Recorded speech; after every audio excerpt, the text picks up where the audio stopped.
प्रवाहपावितस्थले घरेवलम्ब्य लम्बिताम्बुजं कपालिकां डमड्डमड्डमड्डमन्निनादमड्डमर्वयुञ्चकार चण्डताण्डवं तनोतु नः शिवम्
നിങ്ങളോട് ഞാൻ കഴിഞ്ഞ വീഡിയോയിൽ ദേവിയുടെ കഥ പറയാം എന്ന് പറഞ്ഞിട്ടുണ്ട്.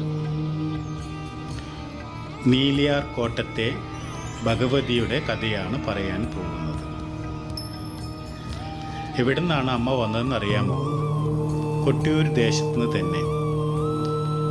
ഒരിക്കൽ കാളകാട്ടെ ഇല്ലത്തെ തിരുമേനി, ഞാൻ പറഞ്ഞല്ലോ, ഒരു പൂജക്കായി ആ ദേശത്ത് പോകുകയുണ്ടായി. അവിടുന്ന് ക്ഷീണിതനായ അദ്ദേഹം ഒരു ഇല്ലം ലക്ഷ്യം വെച്ചു നടന്നു. അവിടെ എത്തിയപ്പോൾ അവിടുത്തെ അകത്തെ അമ്മയോട് കാര്യം പറഞ്ഞു. എനിക്ക് ഇത്തിരി ക്ഷീണം വന്നു, ഇത്തിരി ജലം തരണം, അതുപോലെ തന്നെ എനിക്കൊന്ന് സ്നാനം ചെയ്യണം എന്നൊക്കെ പറഞ്ഞു.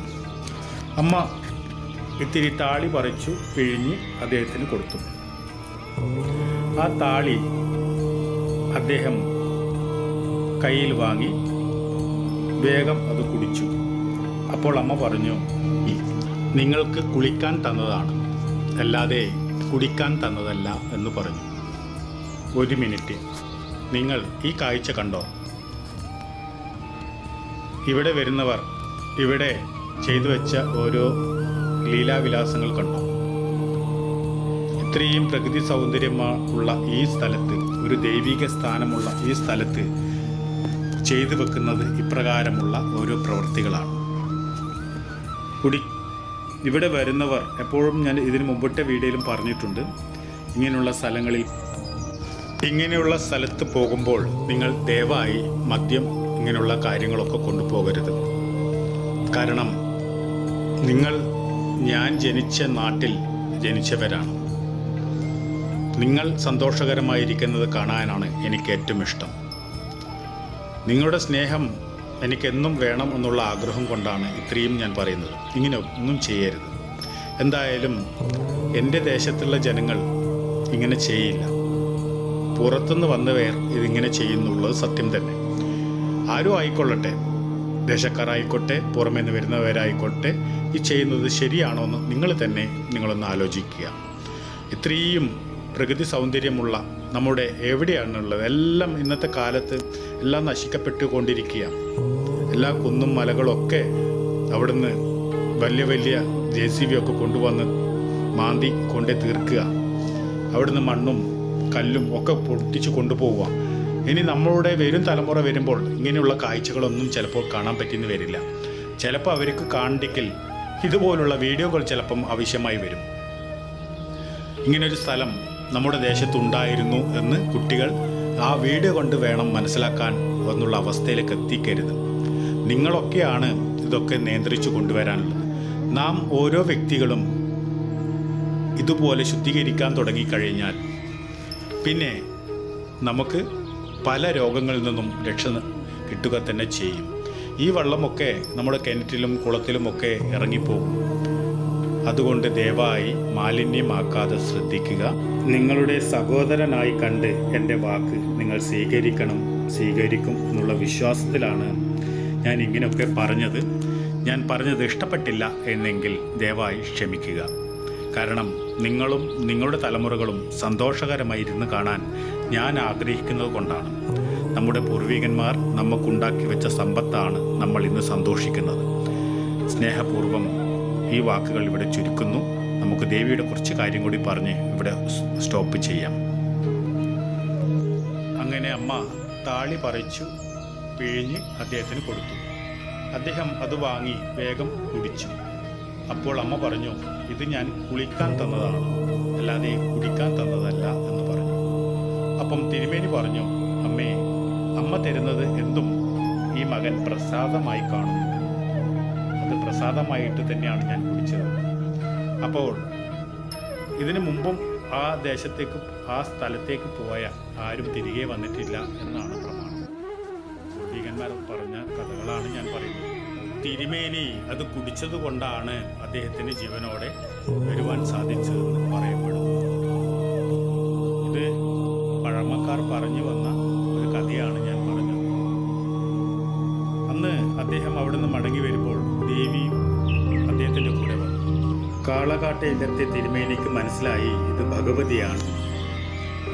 അദ്ദേഹം കാര്യം ഭഗവതിയോട് ആവശ്യപ്പെട്ടു, എൻ്റെ ദേശത്തേക്ക് അമ്മ വരണം എന്ന്. അപ്പോൾ അമ്മ പറഞ്ഞു, ഞാൻ വരാം, പക്ഷേ ഞാൻ വരുന്ന വഴിയിൽ എവിടെയെങ്കിലും നരിയും പശു ഒന്നിച്ച് നിൽക്കുന്ന സ്ഥലം പിന്നെ ഞാൻ വരില്ല. അങ്ങനെ എത്തിയ സ്ഥലമാണ്, അങ്ങനെ ഭഗവതി ഇരുന്ന സ്ഥലമാണ് ഈ നീലിയാർ കോട്ടത്തിൽ നാം നേരത്തെ കണ്ട ആ തിരുസന്നിധാനം. ബാക്കി അതിൻ്റെ കഥകളൊക്കെ ഉണ്ട്, പറയാൻ ഒരുപാടുണ്ട്. അതിന് സമയം അതിന് സ്ഥലവും ഇല്ലാത്തതുകൊണ്ട് ഞാനിത് ചുരുക്കി പറഞ്ഞത് മാത്രം. ഇതിൽ പല തെറ്റുകുറ്റങ്ങളുണ്ടാവാം. പഴമക്കാർ അവരുടേതായ ശൈലി പറഞ്ഞു, ഞാൻ എൻ്റെ ശൈലി പറഞ്ഞു തീർത്തുനിന്ന് മാത്രം. ബാക്കി ഇതിലെ ഒരുപാട് കഥകളൊക്കെ ഉണ്ട്. അത് പിന്നീട് ഏതെങ്കിലും ഒരു അവസരത്തിൽ ദേവി അതിനെ അനുവദിക്കുകയാണെങ്കിൽ തീർച്ചയായും ഇതിൻ്റെ ബാക്കി കഥയും നമുക്ക് കേട്ട് പറയാം.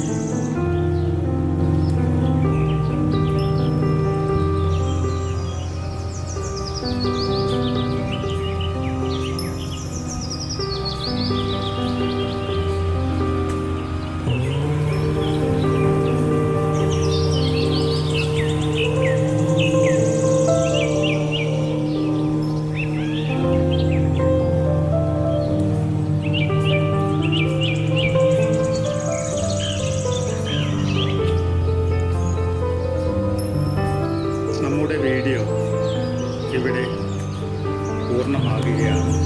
അടുത്ത വീഡിയോയുമായി കാണും വരെ സ്നേഹപൂർവ്വം നിങ്ങളുടെ ആചാര്യൻ ശ്രീ അഘോരി ബാബാജി. ഇനി നമുക്ക് അടുത്ത ദേശത്തെ അടുത്ത ക്ഷേത്രത്തിലെ കാഴ്ചകൾ കാണാം. പുതിയൊരു കഥയുമായി വരാം.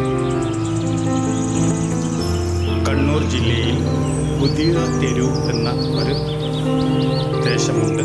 ആ ദേശത്ത് നിന്ന് കുന്നുംകൈ എന്ന് പറയുന്ന ദേശത്തേക്ക് പോകുന്ന വഴിക്കാണ് ഈ കുണ്ടൻചാൽ യോഗി മഠം എന്ന് പറയുന്നത്. അവിടെയും ഇതുപോലെ കാണാനുള്ള അത്ഭുതകരമായിട്ടുള്ള അമാനുഷ്യമായിട്ടുള്ള ശക്തിയുള്ള ഒരു കേന്ദ്രം തന്നെയാണ്. അത് കണ്ട് നമുക്ക് അടുത്ത വീഡിയോയിൽ കാണാം. നാളെ ഞാൻ അവിടെ പോകുന്നതായിരിക്കും. സ്നേഹപൂർവ്വം ആചാര്യൻ. ഇത് ദേവിയുടെ തിരുസന്നിധാനമാണ്.